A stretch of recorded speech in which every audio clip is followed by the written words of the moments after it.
Hi, I'm Simba, and I think we should start being more cognizant of our aging epidemic as well as start taking better care of our seniors. I chose this topic because there is an increase in senior population as well as increase in life expectancy in the US and globally. And with this trend, it is in our best interest to start taking better care of our seniors' health, safety, and allow them to be more active for better qualities of life. With this in mind, I consider what's something simple, stimulating, and enjoyable that we can use now to better engage our senior communities. Music plays a very important role in everyday life and has almost seamlessly evolved as function in the human brain. Dr. Daniel Levitin, in his book, This Is Your Brain on Music, details how musical behaviors activates almost every part of the brain, especially activation in the hippocampus, frontal cortex, and amygdala. Since our memory is organized semantically and includes connections of nodes that are based upon associations and context-dependent learning, or what we remember is influenced by what's around us, I wanted to know how can the nostalgia to music improve memory to general facts about the time period. Since music seems to have a heavy impact on the brain, what extent could it have on altering their mood?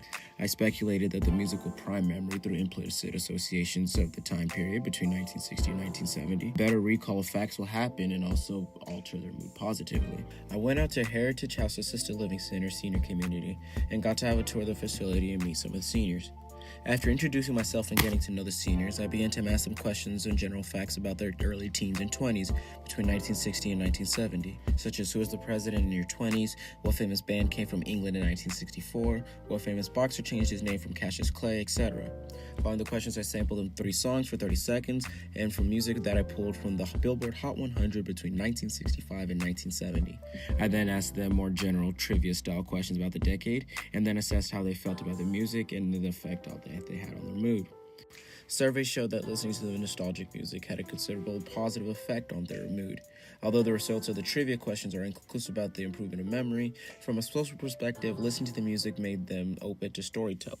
Afterwards, I was able to speak from the director of senior activity and discuss the possibility for implementing weekly, bi-weekly, or monthly activities that can be scheduled that can promote musical therapy. Already in place was Music Friday, but the special guest, but I proposed a plan that incorporated music learning and games such as musical trivia to not only engage the minds of the elder, but the senior community altogether. Because what I was able to take away from the study is that music is a powerful stimulant for both cognition and emotion.